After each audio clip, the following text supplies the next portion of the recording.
Bem-vindos à nossa 11ª e agora sim, última aula. Eu sou a Josi e esse é o Manual Básico de Você Mesmo, o mínimo que você deveria saber sobre como você funciona.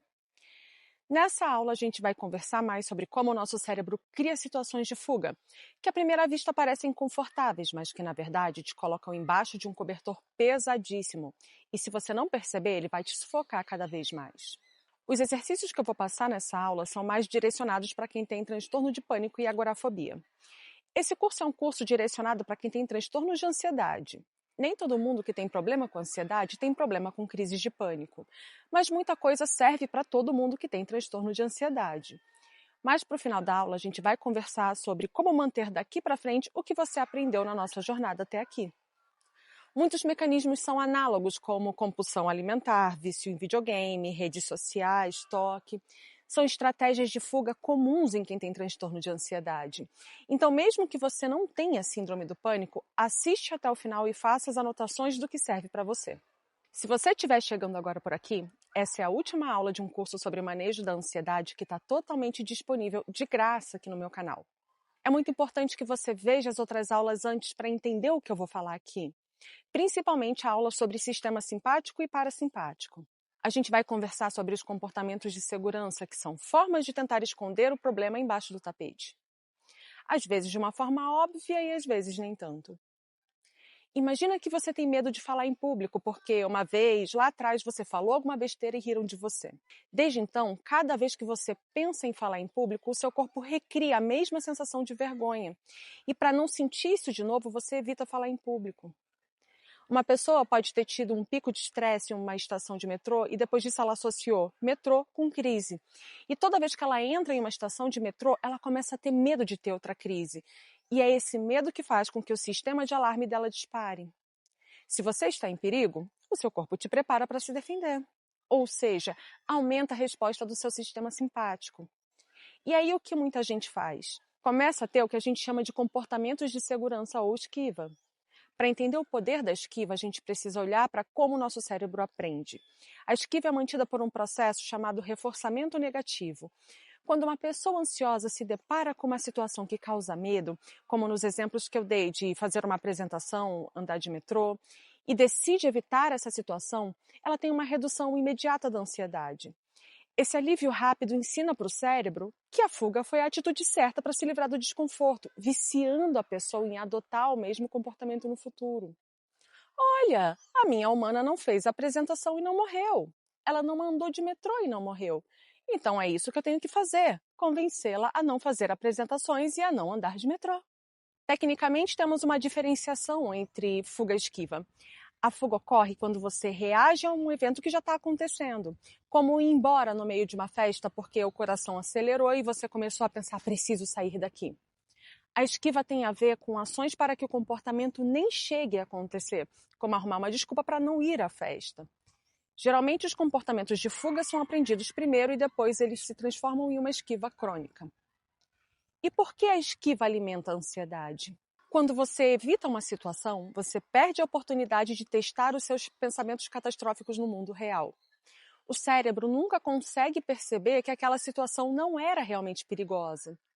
A pessoa pode até sobreviver sem sofrer o desconforto naquele dia, mas o medo não só vai continuar intacto para a próxima vez, como vai aumentar cada vez mais.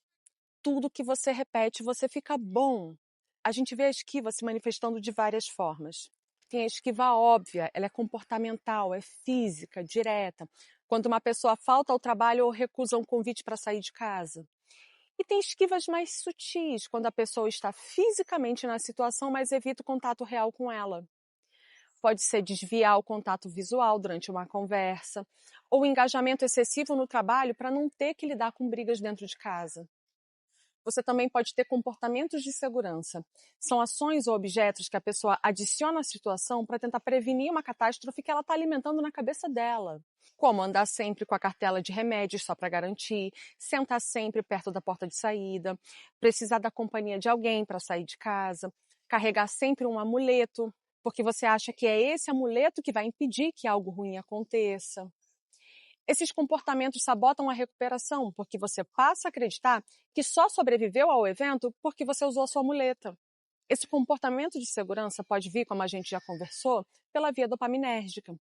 Se você está começando a ficar com fobia social, pode ser que ao ir a um evento social, você comece a ficar com medo de algo ruim acontecer. Mas pode ser que você simplesmente comece a achar chato. Aí é uma questão de você avaliar, porque pode ser que aquelas pessoas sejam chatas mesmo.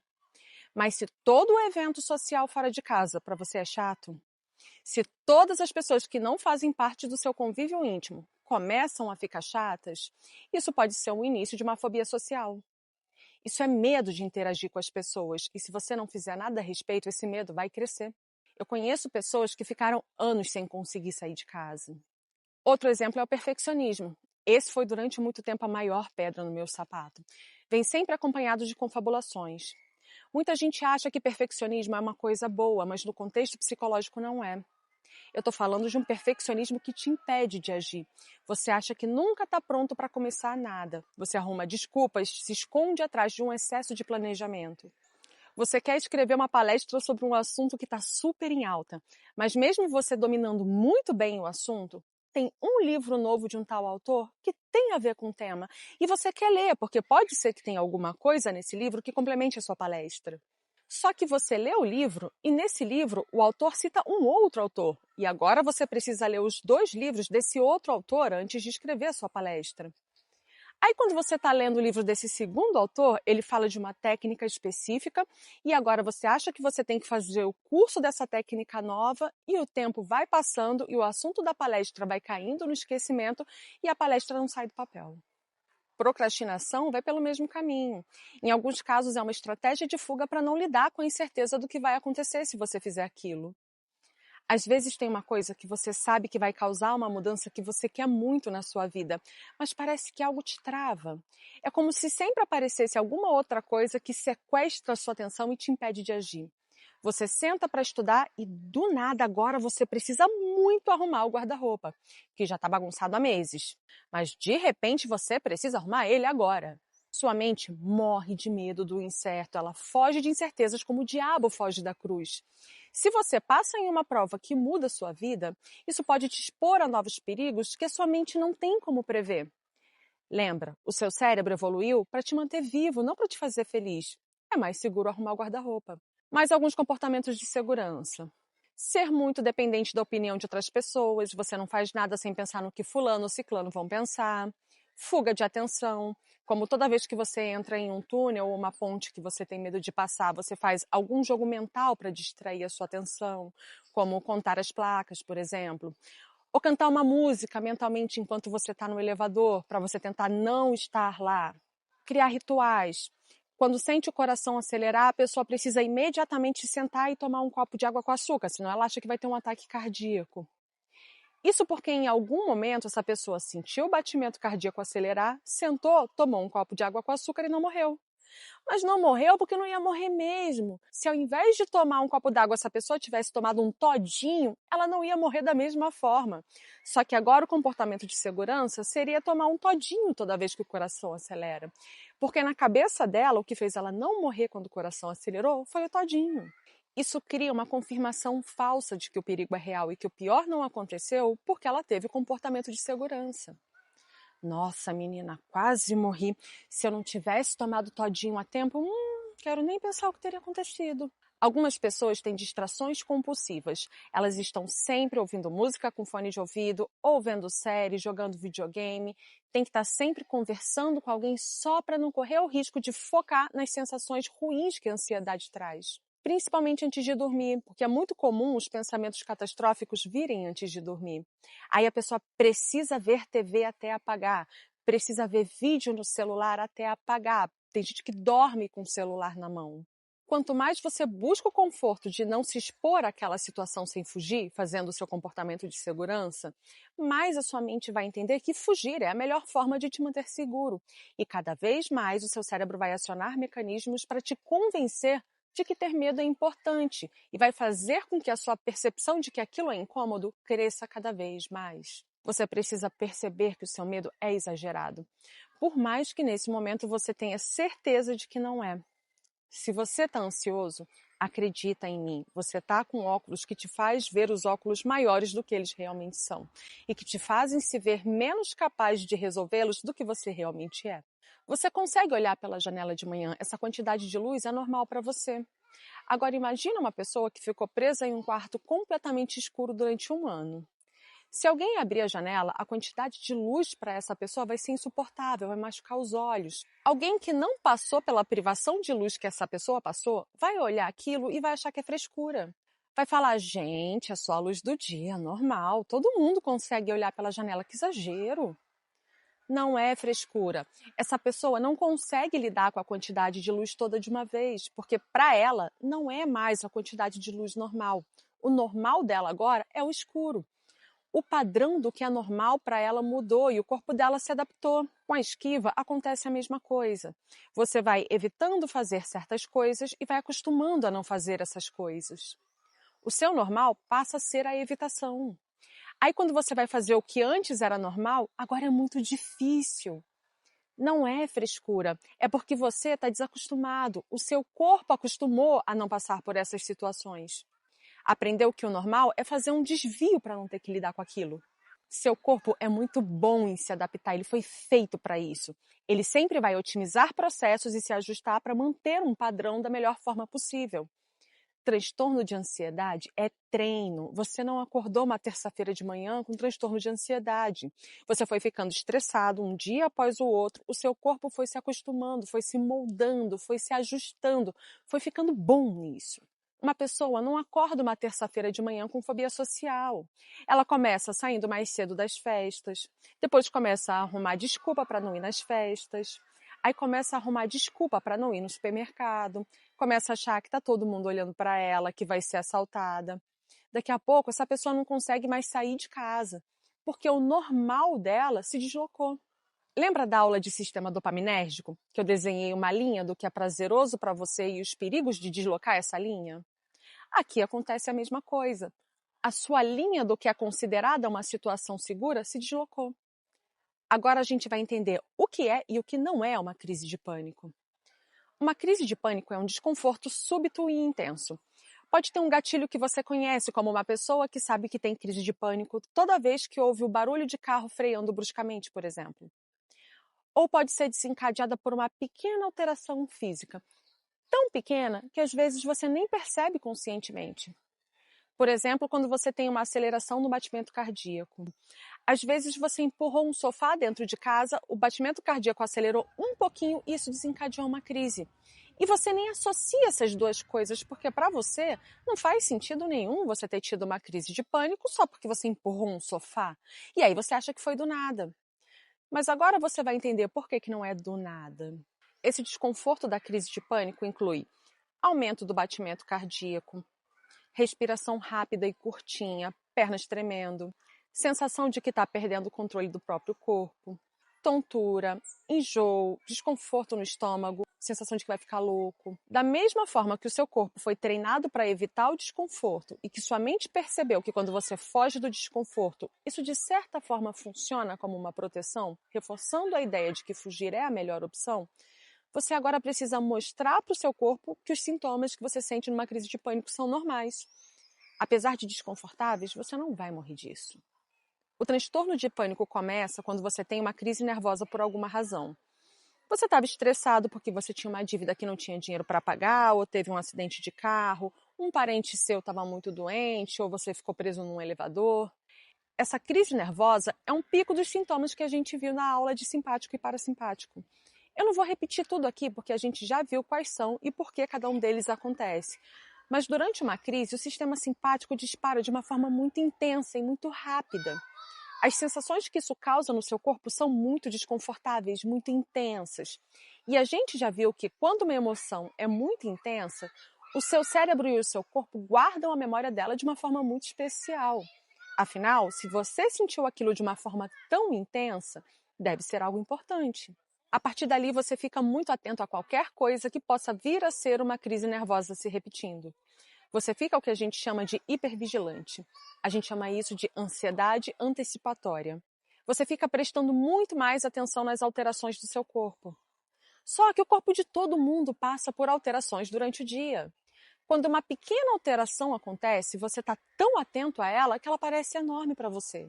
Quando sente os primeiros sinais do que lembra uma crise, vamos supor que o primeiro sintoma que você sente seja um tremor nas mãos. Como suas mãos começam a tremer, você relaciona isso a outra crise que você já teve, que para você foi algo muito ruim. Aí você conclui que algo muito ruim vai acontecer. E quando você sente que algo muito ruim está para acontecer, o seu corpo te prepara para se defender de algo muito ruim, ativando ainda mais o sistema simpático. E você sente ainda mais todos aqueles sintomas que a gente aprendeu. Aumento no ritmo do batimento cardíaco, sensação de dificuldade para respirar, confusão mental, sensação de que está ficando louco, medo de morrer. Como os sintomas da crise se agravam, você vai ficando mais nervoso. Sua amígdala percebe que você está ficando mais nervoso, e se você está ficando mais nervoso, é porque deve estar acontecendo alguma coisa perigosa. Se está acontecendo alguma coisa perigosa, você deve se defender e intensifica ainda mais as suas defesas. Se torna um ciclo que se retroalimenta. Depois desse curso, você já entendeu que esses sintomas são normais. É só o seu corpo se preparando para um confronto que não vai acontecer. Você não está morrendo, está tudo bem. Apenas deixe as suas defesas fazerem o trabalho delas para que elas possam descansar. Perceba que é apenas uma reação fisiológica do seu corpo. Por você estar muito sensível, você percebe elas mais fortes do que elas realmente são. Não lute, você está seguro. Apenas espere passar. Depois dos exercícios de exposição interoceptiva, isso vai ficar muito mais fácil. Outra coisa importante que você entenda. Numa crise, os pensamentos ficam bagunçados. O que a gente mais escuta é: eu tinha medo de ficar louca, de não voltar. Confia em mim, não existe não voltar da crise de pânico, porque o seu estado normal é o que você está agora. Durante a crise acontece uma alteração fisiológica no seu corpo que causa essa sensação de loucura. Mas essa alteração fisiológica é necessariamente passageira, porque o seu corpo não tem estrutura para sustentar esse estado de alteração tão alto por muito tempo. Imagina que você está em uma sala e alguém liga aqueles aparelhos de fumaça para a festa. De repente, tudo começa a ficar nublado, confuso, parece que o sofá sumiu, que a parede sumiu, que todo mundo sumiu. Está tudo exatamente no mesmo lugar e você vai perceber isso quando a fumaça se dispersar. E ela vai se dispersar, não tem como ela não se dispersar. É um líquido que você coloca no aparelho para ele fazer fumaça. A hora que o líquido acabar, a fumaça se dispersa. Não tem como esse aparelho quebrar e ficar fazendo fumaça para sempre, porque o líquido de fazer fumaça acaba. Outra coisa que a gente escuta muito também de quem já teve crise de pânico. Eu quase desmaiei, eu quase perdi a força nas pernas a ponto de não conseguir ficar em pé, eu quase não consegui mais respirar, eu quase bati o carro, eu quase infartei. Se você já teve uma crise de pânico, eu aposto uma paçoquinha como todas essas coisas quase já aconteceram com você. Foi por muito pouco. Mas elas não chegaram a acontecer. Sabe como eu sei? Porque nenhuma delas quase aconteceu de verdade. É a sua percepção dos sinais do seu corpo que está alterada. Mais uma vez eu repito, reveja a aula de sistema simpático, porque eu não vou repetir tudo aqui. Você não vai desmaiar. O que causaria um desmaio seria uma queda brusca na pressão arterial. O que acontece na crise de pânico é justamente o contrário. A sua pressão arterial sobe, e sobe de uma forma totalmente segura. Você não vai morrer disso. Você tem essa sensação de que vai desmaiar porque você está respirando rápido. Isso causa uma alcalose, muda o pH do seu sangue e faz você ter uma sensação que é parecida com a que você tem quando a pressão cai. Como são sensações parecidas, você associa as duas, mas não são a mesma coisa. Pessoas que têm queda de pressão quando ativam o sistema de luta ou fuga são muito raras. O padrão é aumentar. E é claro que, como todo bom ansioso, você vai achar que você é a exceção. Você já teve uma crise de pânico e não desmaiou? Já. Então a sua pressão não baixa quando você entra em pânico.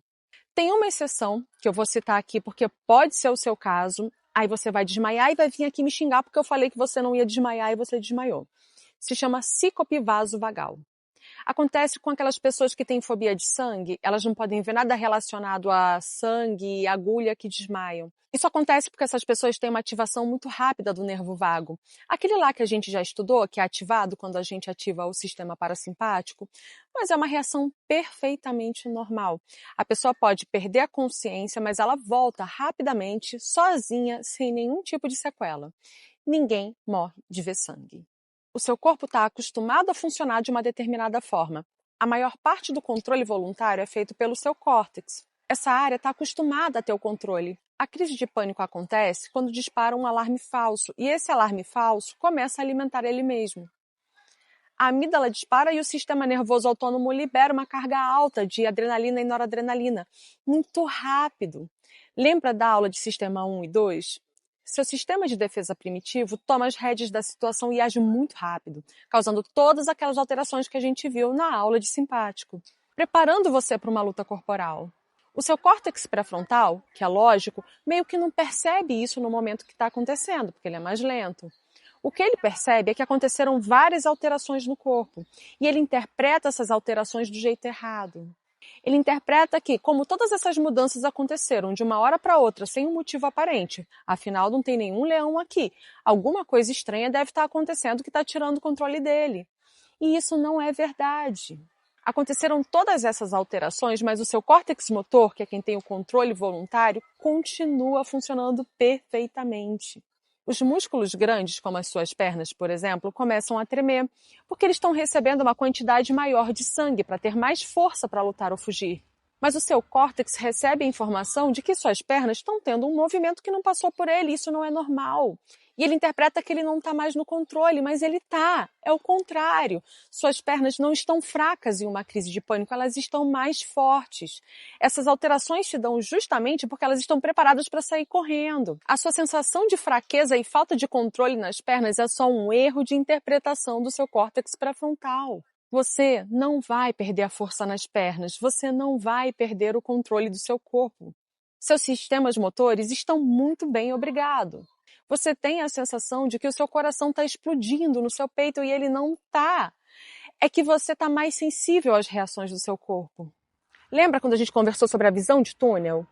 Você enxerga as alterações do seu corpo como uma ameaça. E é por isso que você sente com mais intensidade, mas as alterações que esse estado causa no seu batimento cardíaco são menores do que uma corrida de 100 metros causaria. É um esforço perfeitamente normal e inofensivo para um coração saudável. Ele foi feito para aguentar isso. Outra sensação muito comum é de sufocamento. Parece que você não vai conseguir respirar, que vai engasgar, que não consegue engolir. Você tem essa sensação porque você está respirando mais rápido. O que você precisa entender é que essa alteração não é suficiente para você sufocar. Seu corpo não vai esquecer como respira, não vai esquecer como engole. O seu corpo sabe exatamente o que está fazendo. É um erro de interpretação dos seus sinais corporais, só isso. Você sente que está em perigo e começa a querer fugir de alguma forma. Começa a pensar, tenho que sair daqui. Como você acredita que sair dali ou qualquer outro comportamento de esquiva vai te deixar mais seguro, ao fazer esse comportamento de segurança você se acalma, você se sente aliviado, começa a pensar nas coisas horríveis que teriam acontecido se você não tivesse fugido daquela situação. Isso é agorafobia. É o medo de estar em lugares onde você acha que você está vulnerável. E com o tempo, mais e mais lugares entram nessa lista de lugares onde você acha que você está vulnerável. Você acha que se passar mal não vai conseguir sair. Aí começa a ter um monte de pensamentos catastróficos. E se eu passar mal lá, como é que eu vou sair? E se pegar fogo, como é que eu vou sair? E se tiver um terremoto, como é que eu vou sair? Mas nem tem terremoto no Brasil, não interessa? E se tiver o primeiro terremoto, como é que eu vou sair? É melhor nem ir. A sua mente entende que a resposta de fuga é a melhor maneira de lidar com os problemas. Depois da esquiva costuma vir um sentimento de impotência. Você percebe que o seu mundo está ficando cada vez mais limitado, mas não consegue controlar. Essa angústia de não conseguir controlar vira gatilho para um novo ciclo de pânico, e assim ele vai se retroalimentando. Você fica se perguntando o que há de errado com você, por que você não consegue ter controle sobre si mesmo. Isso reforça a crença de falta de capacidade de lidar com a situação. Isso alimenta o desamparo aprendido que a gente aprendeu na última aula. Faz você se afastar cada vez mais de qualquer situação que possa vir a ser um gatilho para uma crise. E cada vez mais situações passam a ser um potencial gatilho de uma crise. Então agora a gente vai partir para a parte prática. O que eu vou falar é a aplicação do que a gente aprendeu até aqui. A primeira coisa é a aceitação. Você não é ansioso, você está ansioso. E esses sintomas vão te acompanhar ainda por um tempo. Ponto final. Suas opções são passar pelo desconforto, aceitando que ele é inevitável e passageiro, ou passar pelo desconforto criando um sofrimento adicional por estar passando pelo desconforto, gastando energia, tentando fugir de uma coisa que você não tem como fugir. Escolha qual é melhor para você. Entenda que você pode viver a sua vida e fazer o que tem que ser feito, apesar daquela sensação ruim estar ali. Você já sabe que essas sensações não podem te matar, não vão te fazer mal, não vão deixar sequelas. São sensações muito ruins, mas são só sensações passageiras. Não adie a sua vida para depois que você se livrar das crises de pânico. Tudo de bom que você pretende fazer quando tiver tudo bem e você tiver como fazer agora, faça agora. É isso que vai te dar força para superar os momentos ruins. Lembre-se, você precisa afiar o seu machado. Terceiro, difusão cognitiva. A gente teve uma aula só sobre isso. Você não é os seus pensamentos, você não é o que você está sentindo. Perceba o que está acontecendo como o observador que você é. Eu percebo que a minha mente está me apresentando um pensamento de que eu não vou conseguir. Eu percebo que o meu corpo está me apresentando a sensação de que eu não vou conseguir respirar. Você vai sentar com papel e caneta e vai escrever uma lista de tudo o que você sente e pensa quando tem os primeiros indícios de que vai ter uma crise de pânico. Essas perguntas vão estar todas anotadas em um formulário na descrição do vídeo. Você vai imprimir e responder à mão. Não é para responder mentalmente, é para escrever as respostas da forma mais completa e sincera possível. O que você sente? No seu corpo. Descreva essa sensação. Você sente formigamento nas mãos? Suor? Frio na barriga? O que é que você pensa quando você acha que você vai ter uma crise de pânico? Você pensa que vai morrer? Que vai ficar louco? Que não vai conseguir respirar? Que vai desmaiar? Coloca tudo isso em uma coluna. Agora, para cada item que você colocou na primeira coluna, escreva do lado de 1 a 100 quanto esse sentimento ou pensamento te assusta e o quanto você acredita que ele é real. Em relação aos seus pensamentos durante a crise, a gente precisa entender o que de pior você acredita que vai acontecer. Se você pensa, eu vou perder o controle. Ok, e o que vai acontecer se você perder o controle? Você pensa, eu vou desmaiar. Tá, e o que aconteceria se você desmaiasse? Nós precisamos mapear com o máximo de detalhes tudo de ruim que você acha que essas sensações que você está tendo indicam que podem te causar. Essa etapa é muito importante, então dedique-se a mapear esses seus medos com o máximo de detalhes que você conseguir. Se você tem medo de entrar em um shopping, se pergunte o que exatamente eu acho que vai acontecer se eu entrar em um shopping. Se você acha que vai perder o controle, o que exatamente seria perder o controle? Seria começar a gritar? Seria xingar as pessoas? Seria começar a quebrar tudo? Ficar louco para sempre? Seja detalhista. Repito, esse é um passo muito importante. Por que você acha que isso aconteceria? Quais as provas que você tem de que o que passa na sua cabeça no momento da crise é verdade? Você já passou por essa situação que você tem medo alguma vez? E quando você passou por essa situação, essa coisa que você tinha medo que acontecesse, aconteceu? Por exemplo, você achava que se o seu coração acelerasse muito, você teria um ataque do coração. E o seu coração acelerou muito e você não morreu? Alguma vez você achou que ia desmaiar, mas não desmaiou? E depois de pensar sobre tudo isso, por que você ainda acha que esses desconfortos que você sente no seu corpo podem te matar? Você tem alguma evidência, alguma justificativa para achar que esses sintomas podem te fazer mal? Se sim, quais? Lembra que eu falei para você ver o curso todo 2 vezes? Você vai rever o curso todo com essa lista na mão e você vai reconhecer tudo o que você sente e pensa durante uma crise de pânico. Eu tenho certeza que ao rever as mesmas aulas com essa lista na mão, você vai ver de uma forma completamente diferente. Se uma pessoa muito querida estivesse passando por uma crise de pânico na sua frente, com todo o conhecimento que você adquiriu nesse curso, o que você diria para essa pessoa? Então, o que você acha que você deve fazer? Como você acha que você deve agir? Outra coisa importante é dar a devida desimportância do seu mal-estar para outras pessoas. Porque é comum ouvir, e se eu passar mal em público? Essas pessoas ficam extremamente preocupadas com o que vão pensar, o que vão falar. E se você estivesse em um lugar público e se sentisse mal e precisasse pedir ajuda? As pessoas iam te dar um lugar para sentar, iam te dar um copo d'água e ok. Não tem nada demais nisso e você nem precisa dar explicações para ninguém. Você pode falar que está passando mal porque sua glicose deve estar baixa, porque você não comeu nada o dia todo. Eu escuto, Ai, se eu passar mal na frente das pessoas, como é que eu vou olhar na cara delas depois? Da mesma forma que você faria com uma pessoa que passou mal na sua frente. Se você está em um lugar e uma pessoa diz que está passando mal e acha que vai desmaiar, o que acontece? Dão um lugar para essa pessoa sentar, abanam ela um pouquinho, meia hora depois, ninguém nem lembra. Alguém já passou mal na sua frente alguma vez, por algum motivo? Com certeza já. E você fica lembrando disso todos os dias? Então por que você acha que se você passar mal na frente de alguém, esse seu momento de vulnerabilidade vai ter um lugar de destaque na mente dessa pessoa? Tá todo mundo preocupado com seus próprios problemas. Digamos que você passe mal na frente de alguém que realmente seja uma cena muito vergonhosa. E daí? Você vai morrer disso? Qual seria o real impacto disso na sua vida? A ansiedade faz a gente colocar uma lente de aumento nos problemas, vendo eles maiores do que eles realmente são. Pensa nisso tudo agora, porque na hora que a crise vem, sua capacidade de chegar a conclusões lógicas fica comprometida. Mas se você tiver feito esses exercícios, escrito à mão, em detalhes, você vai lembrar.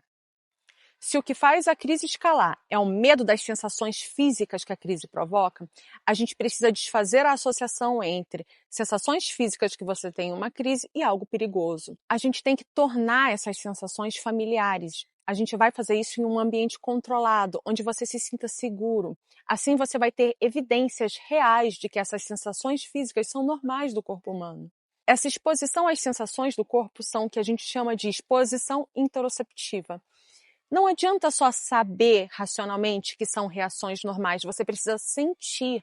Mostrar para o seu corpo que, ao contrário do que você pensa, essas sensações desconfortáveis não vão te fazer mal. Assim, quando elas aparecerem, você já vai estar acostumado com elas e elas não vão mais parecer um bicho de 7 cabeças. São exercícios de simulação. Exatamente isso, você vai fazer exercícios que simulam as sensações que você tem durante uma crise. Uma pessoa que tem transtorno de pânico tem medo de se expor a qualquer situação que provoque sensações parecidas com a da crise. Evita café, porque aumenta o batimento cardíaco, e um aumento de batimento cardíaco para essa pessoa é uma sensação horrível. Essa pessoa não gosta de fazer atividade física, porque além de aumentar o batimento cardíaco, torna a respiração mais rápida. E vai fugindo, fugindo. E quanto mais você foge, mais você entende que fugir é a melhor solução. E começa a sentir esses sintomas com cada vez mais intensidade. O que a gente vai fazer é justamente o contrário. Você vai se expor a essas sensações. Antes de começar os exercícios, você vai passar por uma avaliação médica. Eu já mencionei isso em outra aula, mas vou retomar aqui porque é importante o suficiente para repetir. Os exercícios que você vai fazer produzem alterações equivalentes a uma atividade física moderada. Nada além disso. Mas da mesma forma que uma boa academia pede uma avaliação antes de você começar a treinar, aqui também faz sentido ter esse respaldo. Você pode mostrar a lista de exercício para o seu médico e perguntar se há alguma contraindicação para o seu caso específico. Se você tem, por exemplo, labirintite, problemas cardíacos graves, epilepsia, isso pode ser um problema para a prática desses exercícios. Isso também é importante para que você tenha segurança. Se quando você fizer os exercícios você tiver dúvidas sobre o que está acontecendo, isso pode te deixar com mais medo. Por outro lado, se você tem um respaldo médico de que você não tem nenhum problema físico que possa se agravar com a prática desses exercícios, você vai sentir a segurança necessária para repetir os exercícios que vão permitir que você crie uma memória de segurança, que é o que vai acontecer quando você comprovar várias vezes na prática que essas sensações corporais são temporárias e inofensivas. Qualquer sintoma psicológico persistente precisa de uma avaliação médica antes de qualquer intervenção. Porque às vezes o que você acha que é ansiedade pode ser uma arritmia cardíaca, uma labirintite, uma alteração na tireoide. Às vezes o desânimo que uma pessoa sente e ela acha que é uma depressão é só falta de ferro. Isso não é para te assustar, é para garantir que você está tratando o problema certo. E quando esse médico disser que está tudo bem com você, acredite nele.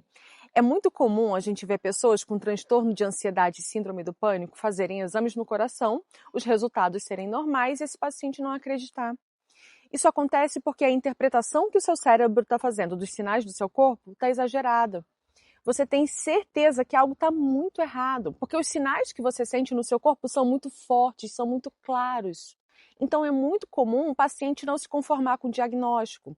Falar coisas como, os médicos não conseguem descobrir o que eu tenho, esses exames estão errados, preciso de uma segunda opinião, porque esse médico não sabe de nada, ele está de má vontade. É exatamente aí que está o erro.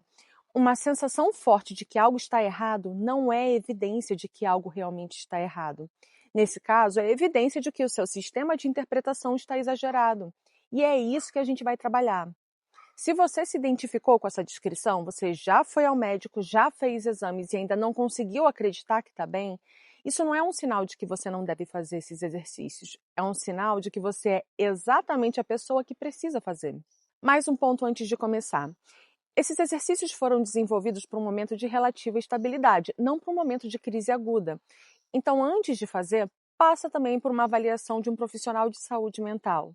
Se nesse momento você está atravessando um período particularmente difícil, principalmente com pensamentos de se machucar, esse não é o momento de começar uma exposição, porque primeiro você precisa do apoio humano, de alguém de confiança. Se você tiver pensamentos fortes de se machucar, procura na mesma hora o CVV, que é o Centro de Valorização da Vida. É só você ligar para o número 188 e alguém vai conversar com você de graça. Se você tem um forte trauma psicológico, como um abuso físico ou sexual, violência doméstica, se você presenciou ou sobreviveu a uma situação de risco de morte e você nunca fez nenhum acompanhamento por isso, conversa com um profissional antes de começar, porque provavelmente tem uma etapa anterior a essa que você precisa trabalhar. E já que a gente falou em médico, nunca, jamais, de forma alguma, suspenda o uso de qualquer medicação psiquiátrica sem orientação médica. Se você toma antidepressivo, estabilizador de humor ou qualquer outro medicamento prescrito, continue tomando normalmente. Interromper esse tipo de medicação de forma abrupta pode ser perigoso e piorar muito o seu quadro. Só o seu médico sabe o momento certo e a forma correta de fazer qualquer ajuste. Dito isso, tem um ponto específico sobre benzodiazepínicos. Aqueles remédios de efeito rápido usados para aliviar a ansiedade aguda, como clonazepam, diazepam, alprazolam. Converse com o seu médico antes de começar as práticas. Quando você toma um benzodiazepínico logo antes de fazer um exercício de exposição, o seu cérebro aprende que conseguiu tolerar aquela sensação porque o remédio estava lá, não porque você é capaz de tolerar sozinho. Isso enfraquece exatamente o treino que a gente está tentando construir. É como tentar aprender a andar de bicicleta com alguém sempre segurando. Você nunca descobre que consegue sem apoio. Isso não significa que você não pode usar o remédio no seu dia a dia ou em momentos de uma crise intensa, fora das sessões de prática. Significa que, preferencialmente, as sessões de prática não devem ser feitas logo depois de tomar esse medicamento. Conversa com o seu médico sobre isso. Explica que você quer fazer exercícios de exposição e pergunta como conciliar o uso da sua medicação com as práticas. É ele que vai orientar o que faz sentido para o seu caso específico. E já que a gente falou em academia, você precisa fazer uma atividade física, não é opcional. Eu podia fazer uma aula inteira só sobre a importância da prática de atividade física para a saúde mental. Se você tem transtorno de pânico, muito provavelmente você já está evitando se exercitar, porque o coração acelerado, a falta de ar, o suor da atividade física são exatamente as sensações que você aprendeu a evitar por medo. Isso faz todo sentido dentro da lógica do seu transtorno. Só que isso significa que a academia virou mais um item na sua lista de esquiva. E quanto mais você evitar, mais ela vai parecer ameaçadora. A boa notícia é que os exercícios de exposição interoceptiva que você vai aprender aqui vão fazer exatamente isso. Coração acelerado vai deixar de ser um sinal de perigo. Falta de ar vai deixar de ser um sinal de perigo. Quando isso acontecer, a atividade física vai deixar de ser um obstáculo e vai passar a ser mais uma ferramenta poderosa, porque ela produz exatamente as mesmas sensações que você aprendeu que são seguras. Então, se você tem transtorno de pânico, a ordem é: primeiro faça os exercícios de exposição interoceptiva. Quando as sensações físicas pararem de te assustar, comece a fazer atividade física. Se você não tem transtorno de pânico, começar imediatamente não é opcional. Atividade física estimula a liberação de serotonina e endorfinas, que estão relacionadas ao nosso gostar, que a gente conversou na aula passada. Diminui o cortisol, que é um dos principais componentes da ansiedade. Melhora a qualidade do sono. Te ancora no mundo real, porque exige que você preste atenção no que você está fazendo. Então você tem que sair da sua mente e se concentrar no aqui e agora. Eu poderia ficar aqui um bom tempo explicando os mecanismos como o GH e o BDNF produzidos durante a atividade física atuam no seu cérebro, melhorando neuroplasticidade, memória, protegendo seu cérebro dos danos causados pelo estresse. Eu preciso que você entenda que você vai ter que fazer uma atividade física. Para isso, você vai seguir o que a gente conversou na aula passada. Comece ridicularmente devagar e vá aumentando com calma. Com muita calma, mas vai aumentando. Se você está parado há muito tempo, não me inventa de querer ir para a academia 5 dias na semana. Você pode até começar empolgado, mas você não vai sustentar. Mesmo com todos os benefícios que a atividade física vai te trazer, o seu cérebro odeia mudanças bruscas de rotina. O cérebro que está ansioso odeia mais ainda. Porque para ele, qualquer mudança pode indicar uma ameaça e ele vai te convencer a fugir. O instrutor da academia vai te falar que essa frequência não vai trazer resultados para o seu corpo e ele está certo. Mas lembra o que a gente viu na aula passada? A gente ainda não está buscando o resultado que a prática vai te trazer. A gente tem que primeiro resgatar a capacidade de sentir que você consegue. Depois de um mês, você começa a ir mais vezes. O instrutor da academia não precisa saber das suas razões. Você não deve satisfação da sua vida para ele. Você pode falar que está muito ocupado no trabalho e, por enquanto, você só consegue ir uma vez por semana. Ou então você pode se matricular em alguma atividade que seja só uma vez por semana mesmo.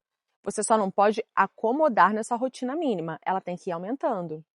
Bem devagar, mas aumentando. Ai, mas eu não gosto de musculação. Então procura uma atividade que você goste. Vai fazer uma dança, uma luta, procura um grupo de corrida de rua na sua cidade, um grupo de ciclismo. Ai, mas eu não tenho dinheiro. Vai correr na praia, vai correr em volta da praça. Você tem acesso à internet, aqui no YouTube tem aula de graça de absolutamente tudo. Ai, mas eu não gosto de nada. Então você vai ter que fazer sem gostar. Sinto muito te dizer, mas é isso que você vai ter que fazer. Lidar com desconforto. Isso serve para a exposição que a gente vai fazer aqui também.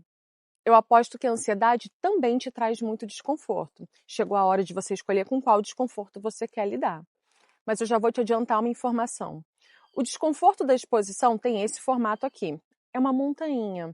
Ele cresce, cresce, até que chega em um pico e aí ele começa a diminuir e some. Mas se você permanece usando esquivas para fugir do seu desconforto, o desconforto aumenta cada vez mais. Quanto mais você evitar o desconforto, mais o seu limite do que é desconfortável se adapta.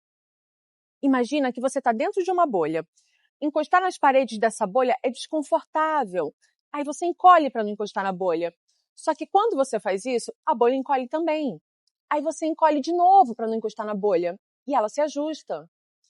Eu sei que não é fácil lidar com desconforto, principalmente se você tem síndrome do pânico. E é exatamente para te ensinar técnicas de como fazer isso que eu preparei essa aula, e essa aula é a mais longa e mais detalhada de todo o curso. Para montar essa aula, eu me baseei no trabalho da Michelle Kraske, que é considerada hoje um dos maiores nomes do mundo em terapia de exposição. Existem outras técnicas mais intensas que a gente aplica em consultório para lidar com compulsões. Eu mesma aplico essas técnicas, mas eu quis trazer aqui o que dá para você fazer sozinho, porque eu sei que muita gente não tem acesso financeiramente falando, geograficamente falando, ou tem ainda algum tipo de bloqueio em procurar um profissional. Por mais que eu tenha te explicado racionalmente que o seu médico tenha confirmado que nenhuma das sensações que você tem durante uma crise de pânico vai te matar, na prática a gente sabe que não é o suficiente. Você vai precisar ser São Tomé, você vai precisar ver para crer. Você só vai acreditar quando você sentir no seu corpo que o que você tem certeza que vai acontecer não acontece. A primeira coisa que a gente vai fazer é mapear a sua crise de forma objetiva. Você vai sentar com calma e vai anotar. 1. Gatilho. O que tem em comum no contexto em que suas crises acontecem? Eu sei que nem sempre esses gatilhos são fáceis de serem identificados, mas faz esse trabalho de encontrar o que você conseguir. É quando você está sozinho? É quando você anda de carro? É quando você chega do trabalho à noite? 2. O que você sente? E aqui eu quero que você entenda a diferença entre sentir e pensar. Não é o que você acha, isso é pensamento. Por exemplo, é comum a gente confundir e dizer, eu sinto que eu vou morrer. Isso é pensamento. Sentimento é o reflexo que você sente no seu corpo. Por exemplo, coração acelerado, falta de ar, pernas tremendo, fica tudo escuro na minha frente. 3. Os seus pensamentos. Por exemplo, eu vou morrer, eu vou ficar louca, eu vou dar trabalho, eu vou passar vergonha. 4. Qual é o seu comportamento de segurança? Ou seja, O que é que você faz para tentar fugir dessas sensações corporais e desses pensamentos desagradáveis? Eu vou criar um exemplo hipotético aqui para ficar mais claro. Gatilho. Minhas crises geralmente acontecem quando eu chego em casa à noite e estou sozinho. 2, primeiras sensações no corpo. Aí eu começo a sentir meu coração batendo mais forte, eu sinto um embrulho no estômago, eu começo a ficar inquieto. 3, pensamento. Aí eu penso que se eu passar mal aqui sozinho, eu vou morrer e não vai ter ninguém aqui para me ajudar. 4, comportamento de segurança. Ligo para uma pessoa próxima e fico 2 horas com essa pessoa no telefone para me acalmar. Os sintomas físicos começam, isso te traz sofrimento. Aí começam os pensamentos que estão associados a esses sentimentos. Sempre que você tem esses sintomas físicos, esses pensamentos aparecem e seu sofrimento aumenta. Para fugir desse desconforto, você lança a mão do seu comportamento de segurança. O comportamento de segurança parece até bem interessante, porque ele não só te acalma na hora, como ele até te impede de ter uma crise. Só que isso vai te trazer alguns problemas. O primeiro é que você não percebe que a crise passaria sozinha, sem sequelas, sem grandes dramas, afinal é uma reação natural do seu corpo. Mas como você aprendeu que o comportamento de segurança é a melhor opção, você vai enxergar essa crise cada vez mais assustadora, que é para você manter o padrão que o seu corpo aprendeu que é seguro, fugir dela. O segundo problema é que você tem tanto medo dessa crise que você tem certeza que se você não fizer o comportamento de segurança, você vai morrer ou alguma coisa horrível vai acontecer. Essa sensação vai se retroalimentando e se fortalecendo. Você fica tão obcecado por esse comportamento que ele vai crescendo, crescendo. Daqui a pouco, um telefonema não vai mais ser o suficiente. Você vai precisar que essa pessoa venha até a sua casa para te acalmar. Depois, só vir até a sua casa não vai ser o suficiente. Você vai querer que essa pessoa durma lá. E você nunca vai pagar para ver que é capaz de tolerar esse desconforto sem ajuda. Lembra que eu falei no começo do vídeo que compulsões têm muita similaridade com crises de pânico? Compulsões também são comportamentos de segurança para desviar a sua atenção de um desconforto. Por exemplo, uma compulsão alimentar pode ser um comportamento de segurança contra ansiedade, vazio emocional, lembranças dolorosas, falta de capacidade de tolerar o tédio. Quando você come compulsivamente, você tira momentaneamente o foco do seu desconforto emocional e transfere para a comida. A comida funciona como um analgésico momentâneo. O vício em videogame pode ser a evitação de uma sensação de inadequação social, de fracasso, de vazio. O jogo garante um ambiente controlado onde o desconforto é manejável. No TOC, que é o transtorno obsessivo-compulsivo, o ritual é um comportamento de segurança. A pessoa tem um medo desproporcional criado na cabeça dela. Quando ela faz o ritual, a coisa que ela tem medo que aconteça não acontece. Mas não acontece porque não ia acontecer mesmo. Igual o exemplo que eu dei do todinho. Mas como na cabeça dela ela fez e funcionou, toda vez que esse medo surge, para não lidar com ela repete o comportamento. Bom, então agora a gente vai começar os exercícios em si. Cada exercício vai te fazer ter uma sensação parecida com o que você tem quando você tem uma crise. Tem exercício que vai fazer você sentir falta de ar, exercício que vai provocar tontura, exercício que vai fazer você se sentir confuso. A primeira coisa que você vai fazer é prestar atenção na sensação que cada um desses exercícios vai provocar em você e prever o que você acha que vai acontecer de pior quando você sentir isso. Por exemplo, quando eu sentir tontura, eu vou desmaiar. Quando eu sentir confusão mental, eu vou perder o controle, eu vou gritar, eu vou quebrar tudo na minha volta. Para cada exercício, você vai descrever o que de pior você acha que vai acontecer e você vai dar uma nota de 0 a 100 para o quanto você acredita que isso vai acontecer. Onde 0 é, eu tenho certeza que não vai acontecer, e 100 é, eu tenho certeza absoluta que isso vai acontecer. Você vai responder quantas vezes isso realmente aconteceu da forma que você acha que vai acontecer. Por exemplo, você acha que se você fizer uma atividade física, você não vai conseguir respirar. Em uma escala de 0 a 100, quanto você acha que isso vai acontecer? E quantas vezes você fez uma atividade física e realmente não conseguiu respirar? Vai responder também qual evidência você tem para acreditar que essa sensação de que não vai conseguir respirar se sustenta. Você tem uma explicação lógica de por que isso vai acontecer? Ou você está se baseando exclusivamente em uma previsão que a sua mente criou? Primeiro, a gente vai fazer um ranking com esses exercícios, do que é mais fácil para você para o que é mais difícil. Então, primeiro você vai fazer uma vez só cada um deles para poder montar esse ranking. Você começa o exercício e assim que começar a sentir a sensação que ele provoca, você vai continuar por mais 10 segundos. O objetivo aqui ainda não é o tratamento. Por enquanto, é só conhecer o que cada exercício provoca no seu corpo para você conseguir montar o seu ranking de qual é a sensação mais fácil de lidar para qual é a sensação mais difícil de lidar. É muito importante que você não tente fazer eles ficarem mais fáceis para tentar diminuir o desconforto. Por exemplo, quando estiver balançando a cabeça rápido para ficar tonto. Não balança mais devagar porque ficar tonto é ruim. Pode ser interessante fazer com a ajuda de alguém, porque pode ser que você faça esses ajustes sem perceber. E também pode ser difícil marcar o tempo enquanto faz o exercício. Outra forma de evitação é fugindo, por exemplo, tentar pensar em outra coisa enquanto faz o exercício. Cuidado para não fazer isso. Existem estudos que mostram que falar sobre o que você está sentindo durante o exercício ajuda a passar pela situação. Isso você pode fazer. Você pode falar que está com medo, que acha que vai desmaiar. Você só não pode diminuir a intensidade do exercício para fazer ele ficar mais fácil de fazer. Você pode fazer essas coisas desde que você pense como uma ferramenta para te ajudar a enfrentar o seu medo e não como uma forma de fugir dele. Enquanto estiver fazendo os exercícios, é provável que surjam pensamentos como eu não vou conseguir, eu tenho que parar. Lembre-se da nossa aula de difusão cognitiva. É apenas macarrão passando. Você não precisa interagir com eles. Quando terminar de fazer os exercícios, você pode fazer a respiração fisiológica que a gente já aprendeu para se acalmar e voltar ao seu estado natural mais rápido.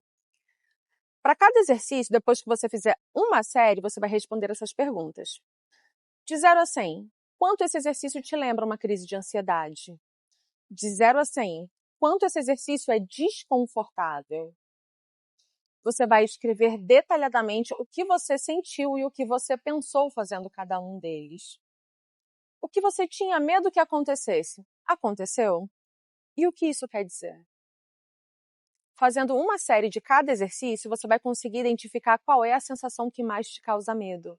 Depois que você mapear e fizer o seu ranking, você vai fazer todos os dias os 2 exercícios que para você são os mais fáceis, pelo tempo e a quantidade de repetições que eu vou passar. Você vai ficar nesses 2 exercícios até se convencer de que as sensações que eles provocam não são perigosas de fato, são somente desconfortáveis. Os protocolos mais antigos de exposição, eles eram baseados principalmente em tolerar o desconforto.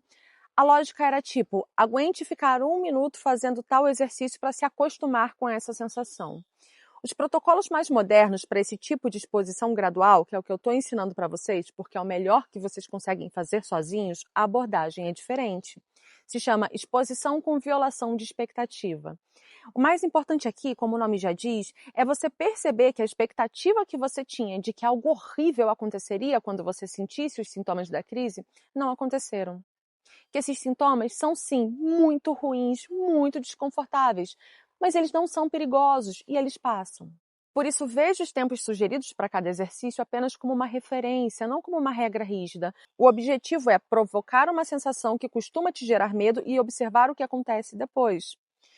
Por exemplo, imagina que você acredita que se você ficar tonto vai desmaiar. Nesse caso, o objetivo do exercício não é exatamente girar durante 1 minuto e nem ficar girando até o limite da sua resistência. O objetivo é produzir uma tontura clara e então observar se aquilo que você temia realmente aconteceu. Os tempos indicados nos exercícios servem como um guia para a maioria das pessoas. Alguns podem precisar de um pouco mais de tempo para produzir a sensação, alguns podem precisar de um pouco menos. Se você fez o exercício pelo tempo sugerido e praticamente não sentiu a sensação que a gente vai simular, ou seja, não ficou tonto, não sentiu o coração acelerar, você pode prolongar um pouco para que essa sensação apareça. Mas preste atenção no que eu disse, um pouco. Da mesma forma, se a sensação já apareceu claramente, você já teve a oportunidade de observar que a consequência que você temia não aconteceu, continuar aumentando a intensidade do exercício não vai acrescentar mais aprendizado. Isso é importante porque algumas pessoas cometem um erro comum. Transformam o exercício em um teste de limite do próprio corpo. Por exemplo, alguém pode pensar, já fiquei tonto e não desmaiei, mas vou continuar girando para ter certeza absoluta. O problema é que qualquer pessoa, com ou sem síndrome do pânico, vai começar a passar mal se ficar girando por tempo demais. Nesse momento, você deixou de testar um medo relacionado à sua síndrome e passou a apenas provocar uma reação física normal do organismo. Por isso, tenha sempre em mente. O objetivo não é descobrir até onde o seu corpo aguenta. O objetivo é produzir uma sensação que costuma te gerar medo e verificar se aquilo que você esperava ao ter aquela sensação realmente acontece. Dito isso, vamos aos exercícios propriamente ditos. Hiperventilação vai te ajudar com tontura, formigamento, dormência, sensação de desmaio, sensação de desrealização. Respira de forma bem rápida e profunda pela boca, usando o máximo de força possível, mantendo um ritmo forte durante 1 minuto. Aí você vai descansar 1 minuto e vai repetir. Ao todo você vai repetir 8 vezes. Balançar a cabeça vai te ajudar com tontura, visão turva. Balança a cabeça de um lado para o outro bem rápido, mantendo os olhos abertos durante 30 segundos. Depois desses 30 segundos, não feche os olhos, olha diretamente para frente. Descansa por 30 segundos e repete. Você vai repetir 8 vezes. Correr no lugar vai te ajudar com palpitação, coração acelerado, falta de ar. Você vai correr o mais rápido que você conseguir sem sair do lugar durante 1 minuto. Vai descansar 1 minuto e depois você vai repetir ao todo 8 vezes. Respirar por um canudo vai te ajudar com a sensação de sufocamento, de falta de ar, de aperto no peito. Você vai fechar o nariz com os dedos e você vai respirar só pela boca através de um canudo estreito durante 2 minutos. Você vai descansar 1 minuto e vai repetir. Ao todo você vai repetir esse exercício 5 vezes. Girar vai te ajudar com tontura, vertigem, desequilíbrio. Você vai sentar em uma cadeira giratória e vai girar o mais rápido possível. Se você não tiver uma cadeira giratória, você pode fazer isso em pé, desde que em um lugar seguro. Pelo amor de Deus, não me vai fazer isso num lugar que você vai bater em alguma coisa e se machucar. Você vai girar por 1 minuto, vai repetir 8 vezes com intervalo de 1 minuto para descansar. Prender a respiração vai te ajudar com a sensação de asfixia. Puxa o ar profundamente e segura o máximo que você suportar. Você vai fazer isso 8 vezes com intervalo de 30 segundos entre uma repetição e outra. Tensão muscular vai te ajudar com tremores, rigidez dos músculos. Você vai sentar e você vai tensionar o corpo todo. Fecha as mãos com força, enrijece os braços, as pernas, o máximo que você conseguir por 60 segundos. Você vai fazer isso 8 vezes com intervalo de 1 minuto para cada repetição. Olhar fixamente vai te ajudar com a sensação de desorientação. Olhe fixamente para um pequeno ponto na parede ou no seu próprio reflexo no espelho, tentando não piscar e não desviar o olhar por 3 minutos. Quando você fica muito tempo focado em um ponto só, a sua visão periférica perde foco. E aí você tem uma sensação de que a realidade está meio confusa. Você vai repetir esse exercício 3 vezes com intervalo de 1 minuto entre cada repetição. Cabeça entre as pernas vai te ajudar com a tontura, a sensação de desmaio. Você vai sentar bem na beirinha do sofá e vai encaixar a cabeça entre as suas pernas por 30 segundos. Quando terminar esses 30 segundos, você vai levantar a cabeça bem rápido com tudo. Você vai repetir 8 vezes com intervalo de 30 segundos entre cada repetição. O treino de exposição é desconfortável e é feito para ser desconfortável. Não insuportável, mas desconfortável sim. Você precisa voltar a suportar o desconforto dessas sensações no seu corpo. Quando começar a ficar desconfortável, a sua primeira reação vai ser a esquiva. Você vai querer fugir, você precisa lidar com isso. Ao mesmo tempo, não é para ser insuportável. Existe uma diferença entre parar porque você não gosta dos efeitos e parar porque está além da sua capacidade física. Só quem vai ser capaz de diferenciar essas duas coisas é você mesmo. O mais importante é que você perceba que, por mais que a sua interpretação de que essas sensações são indícios de que algo muito ruim está prestes a acontecer, isso não é verdade. Se a sugestão é que você faça por 1 minuto, bateu 30 segundos e você não aguenta mais, não tem problema você parar, vai no seu ritmo. Experimentar um pouco da sensação é melhor do que não experimentar nada. O avanço tem que ser gradual dentro dos seus limites, mas você precisa começar e você precisa avançar. Se era para fazer 1 minuto, você fez 30 segundos, você já viu que 30 segundos não aconteceu o que você tinha medo que acontecesse. Então agora vamos aumentar para 40 segundos para ver o que acontece. Conforme você for avançando e as sensações forem ficando mais familiares, 2 coisas precisam acontecer para que o aprendizado seja sólido e duradouro. A primeira é variar o contexto dos exercícios. Se você sempre faz hiperventilação sentado na mesma cadeira, no mesmo quarto, no mesmo horário, o seu cérebro aprende que aquela sensação é segura naquele contexto específico. Quando a tontura aparecer no metrô, no trabalho, no meio de uma reunião, ela vai parecer diferente e potencialmente perigosa de novo, porque naquele contexto ainda não foi treinado. Conforme você for avançando, começa a variar. Faça os exercícios em cômodos diferentes da casa, em horários diferentes, de pé em vez de sentado, em um parque, na casa de alguém. A segunda é aumentar gradativamente a intensidade. Você pode, por exemplo, tomar café antes de fazer os exercícios. Isso vai aumentar o seu batimento cardíaco e fazer essa sensação parecer mais intensa. Você pode fazer mais variações por dia. Quando já estiver fazendo bem 2 exercícios, combina ele com outros. Faz uma série de um, uma série de outro, uma série de outro, para você ir acumulando essas sensações meio que ao mesmo tempo. É muito importante também que, após cada sessão, você tenha um momento de orgulho de você mesmo por agir, por estar se desafiando. Eu sei que não é fácil para você se expor a essas sensações. Você achava que não era capaz de lidar com isso e você está lidando. Depois de se habituar com os sintomas físicos e entender que eles são desconfortáveis, mas não são perigosos, você vai começar a se expor a situações que te causam crise de pânico. Estabeleça por que é importante para você superar esse medo. Quando você tem um porquê bom, você consegue superar quase qualquer como. Imagina a sua vida depois que isso tiver superado, todas as coisas boas que você vai colher. Quando essa aula terminar, sente-se e escreva a sua vida depois de superar esse medo, com todos os detalhes que você puder, como se você estivesse contando para alguém. Eu sei que você já deve ter tentado se expor a situações que te provoquem agorafobia e não ter conseguido vencer o seu medo. Eu vou listar as causas mais comuns para isso acontecer. 1. O medo vai se extinguir pela repetição. Se você tem medo de dirigir, não é dirigir 1, 2, nem 10 vezes que vai fazer o seu medo passar. Para que o seu cérebro realmente naturalize aquela sensação, você tem que manter uma constância. Pelo menos 3 vezes por semana sem falhar. 2. Você pode não estar se expondo da forma certa. Lembra que o mais importante para esse treino funcionar é você entender qual é a sua expectativa e quebrar ela. Por exemplo, se você acredita que consegue ficar 10 minutos num shopping sem passar mal, mas tem certeza que com 30 minutos você vai desmaiar. Então a exposição que você precisa fazer é chegar em 30 minutos, porque é aí que a sua crença vai ser testada de verdade. Se você não consegue colocar um tempo específico, aí eu não sei quanto tempo eu acho que eu vou desmaiar, eu só sei que eu tenho medo de ir ao shopping. Começa com pouco e vai aumentando gradativamente até chegar em algo que realmente desafia a sua crença. Começa com 10 minutos. Fiquei por 10 minutos e não aconteceu o que eu achava que ia acontecer, mas eu acho que com 20 vai acontecer. Na próxima vez, sua meta é ficar 20 minutos e assim por diante. 3. Fazer a exposição usando um comportamento ou objeto de segurança. Exemplo: só consigo ir ao supermercado se eu for com alguém, ou se eu tiver com uma blusa verde. Enquanto você não abrir mão da sua muleta, você não vai aprender que fazer a atividade sem ela é seguro.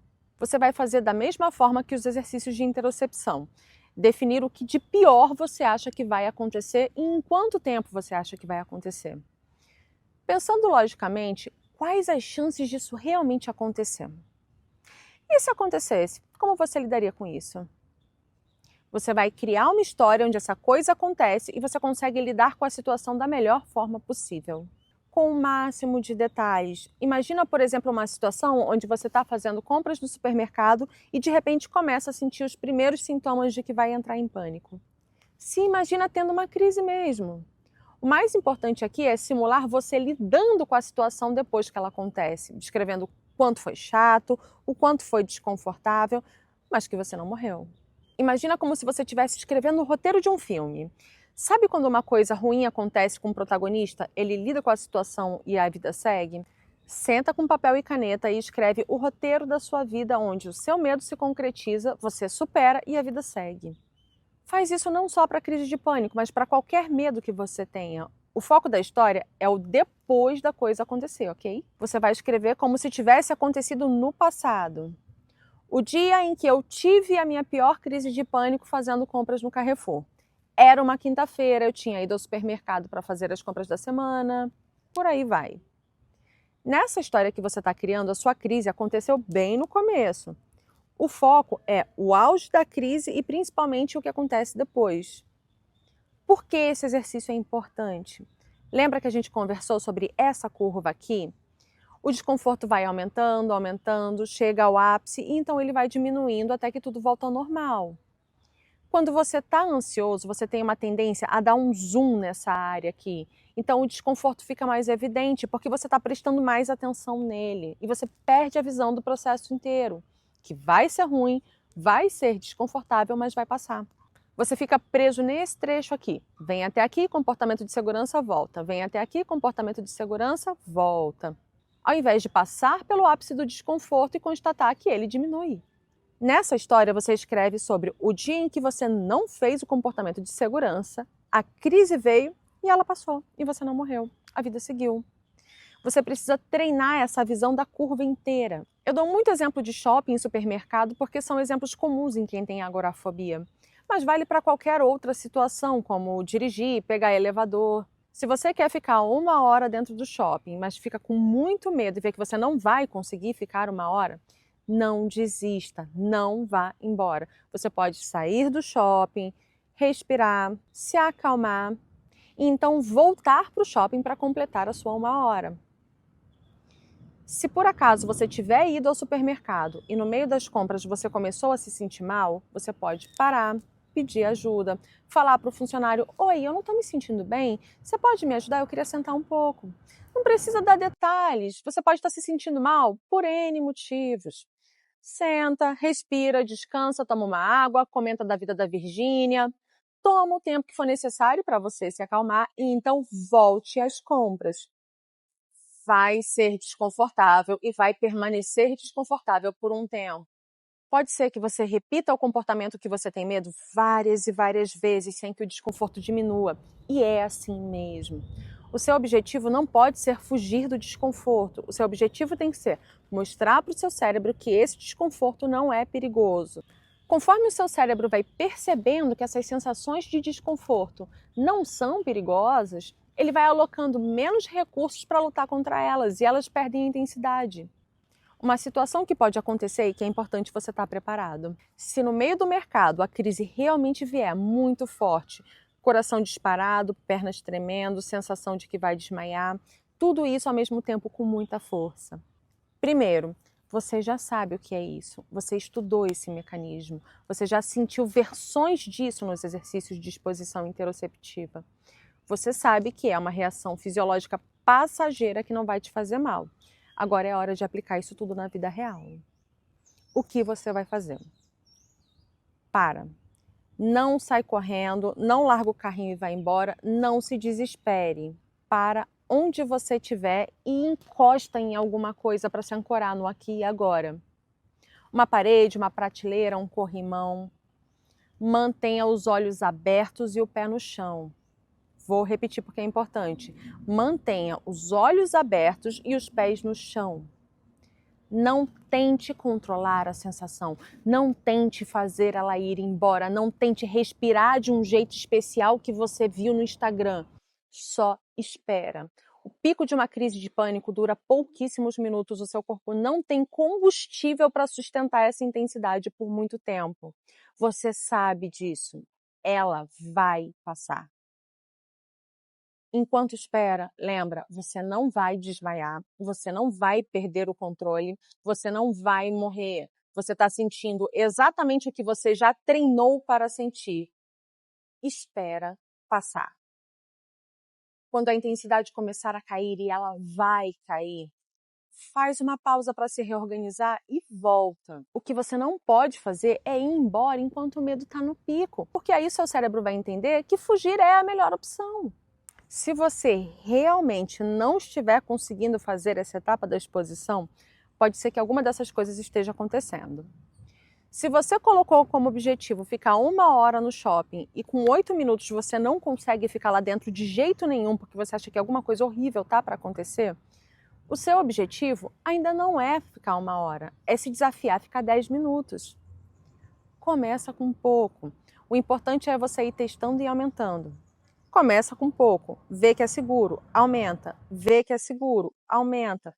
até você se convencer de que mesmo que você fique muito tempo, nada de tão ruim vai acontecer. Se você ficar com muito medo e realmente não conseguir voltar para o exercício depois de fazer uma pausa, tenta entender o porquê. Qual é a sensação no seu corpo que mais te assustou? Talvez você precise fazer mais exercícios de exposição interoceptiva dessa sensação antes de partir para a exposição a uma situação da vida real. Ou você pode estar pouco tolerante ao desconforto. A gente já conversou muito sobre aceitação. Sim, vai ser desconfortável. Esse desconforto primeiro vai aumentar para depois diminuir. E você vai ter que aceitar passar pelo desconforto para poder se livrar dele. Uma coisa importante, é normal que o medo volte em situações novas, mesmo depois de você já ter avançado muito no treinamento. Se você já conseguia ir ao shopping tranquilamente e um dia do nada o medo voltou com força, isso não significa que você regrediu ou que o treinamento falhou. Pode ter sido porque você estava mais cansado do que o normal, porque o shopping estava mais cheio do que de costume, porque era um shopping diferente do que você costuma ir, porque tinha acabado de tomar café, porque estava muito calor, porque foi logo depois de uma discussão que te deixou agitado. Qualquer uma dessas variações cria um contexto que o seu cérebro ainda não registrou como seguro. Ainda que o shopping em si seja familiar, você encontrou um contexto que ainda não foi treinado. E a solução não é evitar, é justamente o contrário. É esse novo contexto que precisa entrar para a sua lista de exposição. Cada vez que isso acontecer e você enfrentar, você vai estar expandindo o território onde o seu cérebro sabe que é seguro. Depois que você conseguir fazer as suas exposições e perceber que, ao contrário do que você pensava, nada de tão ruim assim aconteceu, começa a fazer os exercícios combinando com situações que potencializam. Porque quando você faz exercícios de exposição, você geralmente faz de uma forma muito controlada. Mas na vida real, nem sempre vai ser assim e você precisa estar preparado para isso. Por exemplo, pode ser que você já esteja conseguindo ir ao shopping, ainda com um pouco de medo, ainda com um pouco de desconforto, mas consegue. Aí um belo dia estava mais calor do que o normal. O calor altera a nossa fisiologia. Aí você entra no shopping e as sensações estão mais intensas. Faça isso de forma consciente, intencional, porque assim você vai ter a segurança de saber que essas sensações estão piores, não porque o seu corpo está falhando, mas porque você intensificou os sintomas. Você pode, antes de entrar no shopping, ficar um tempo dentro do carro com o aquecedor ligado, ou tomar um café bem forte antes de entrar no shopping. Porque quem aguenta mais, aguenta menos muito mais fácil. Se você já entrou no shopping com a sua fisiologia intencionalmente alterada, entrar no shopping depois em condições normais é muito mais fácil. Dentro do shopping, você pode ir ao banheiro e fazer os seus exercícios de exposição interoceptiva lá dentro. Uma vez eu conversei com um americano que teve seu último início de crise de pânico relacionado a avião assim. Ele não conseguia voar, tinha crise de pânico só de entrar no aeroporto. Foi fazendo exposição aos poucos até chegar o dia de realmente voar. Quando ele estava lá em cima, ele começou a sentir aquele desespero. Aí ele falou, o problema é o medo do coração acelerado? Ele foi no banheiro do avião e começou a se sacudir lá dentro para aumentar o batimento cardíaco o máximo que ele conseguisse. Até ele ver que nada aconteceu, ele se sentou, esperou a respiração voltar ao normal, voltou para o assento dele e nunca mais ele deixou de voar. Eu tenho uma história da minha infância para contar para vocês. Quando eu era criança, teve uma espécie de surto coletivo com areia movediça. Foi um período muito específico em que todo desenho alguém caía na areia movediça. Se você foi criança nos anos 80, com certeza você achava que areias movediças seriam um problema maior na sua vida do que elas são hoje. Nos desenhos, sempre alguma pessoa ficava presa na areia movediça, alguém vinha e puxava essa pessoa. E eu pensava, se um dia eu cair na areia movediça e não tiver ninguém por perto para me puxar? Era uma preocupação real. Aliás, eu tinha preocupações muito específicas quando eu era criança. Até que um dia eu estava passando os canais e estava passando uma reportagem onde ensinava a sair da areia movediça sozinho. Eu lembro muito desse dia porque, ao mesmo tempo em que eu estava aprendendo uma coisa que eu achava que era um dos maiores conhecimentos da humanidade, eu fui ficando indignada. Por que diabos isso não passa na televisão toda hora? E quem não estiver vendo televisão agora? As pessoas que estão no trabalho, que estão na escola. Como é que tem um jeito de sair sozinho da areia movediça e isso não está chegando em todo mundo? A partir daquele momento, eu passei a me dedicar à missão de levar a palavra, de sair da areia movediça sozinha para todo mundo que eu pudesse. Mas, estranhamente, os adultos que deviam ser os mais responsáveis pareciam não estar tão preocupados com a sua própria segurança como eu, que era uma criança, estava. Eu me lembro de uma reunião de família na casa dos meus avós, que moravam em Sepetiba, os adultos jogando buraco e eu tentando contar para eles essa informação tão importante. E eles nem aí. A única pessoa que se interessou e me escutou foi minha avó. E agora vem a maior reviravolta, porque eu vou ensinar você como sair da areia movediça sozinho. E se você entender, você nunca mais vai ter uma crise de pânico na sua vida. A areia movediça, na verdade, é uma areia fina misturada com água. Mas ela tem uma característica muito importante. Ela é mais densa do que o seu corpo. Isso significa que a tendência é o seu corpo boiar na areia movediça. Do mesmo jeito que, por exemplo, um isopor boia na água. Se você ficar parado em pé, é muito peso em cima de uma área pequena e você afunda. Mas você afunda pouco, você afunda no máximo até os seus joelhos. Mas se você ficar se debatendo, tentando sair, essa areia vai se ajeitando e você vai afundando. Imagina uma caixa de areia.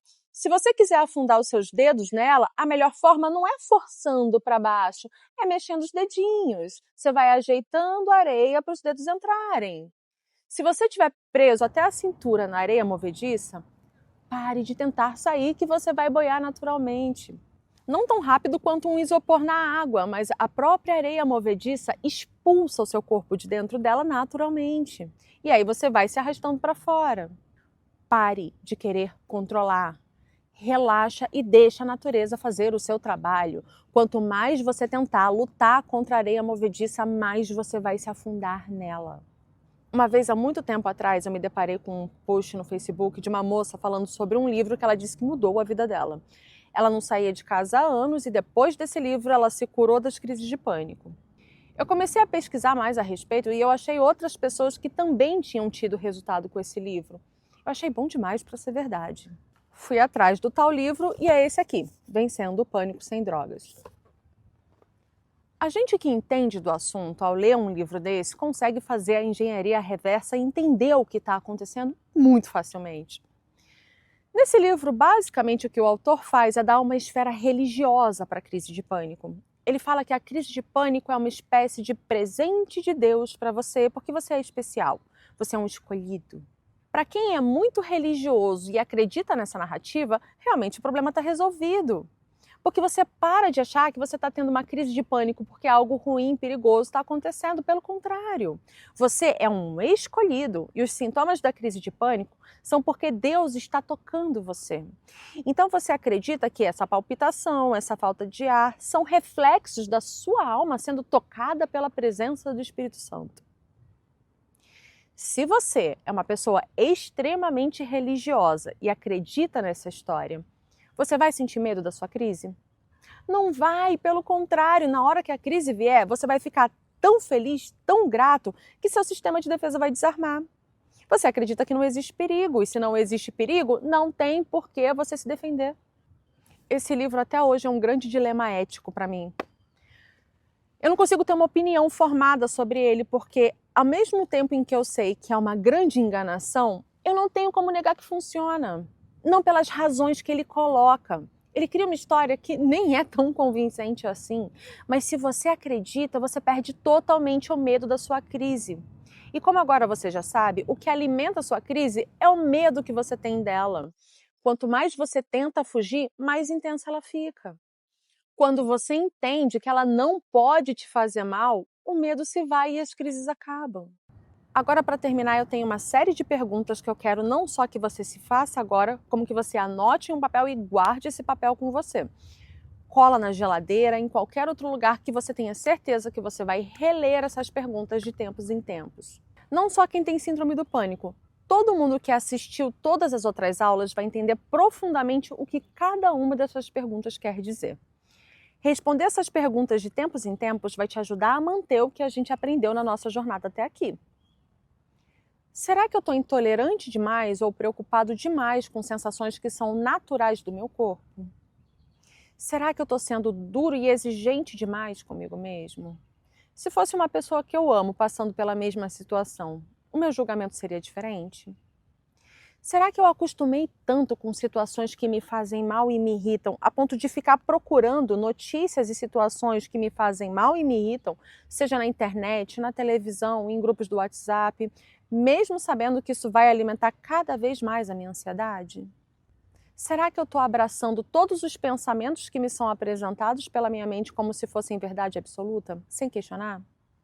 Será que eu estou passando mais tempo com meus óculos de realidade virtual, remoendo situações do passado ou simulando o desenrolar de problemas do futuro, do que vivendo o momento presente? Será que eu estou perdendo mais tempo sofrendo pelo que eu não posso mudar do que me dedicando ao que eu realmente posso mudar?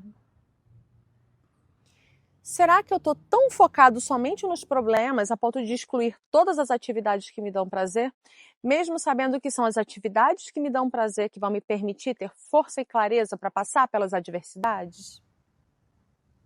Será que eu estou fugindo do desconforto, mesmo sabendo que quanto mais eu fugir, mais a minha mente vai entender que fugir é uma boa ideia e vai me convencer a fugir cada vez mais? Como disse Maslow, em certos momentos temos duas opções: avançar rumo ao crescimento ou recuar rumo à segurança.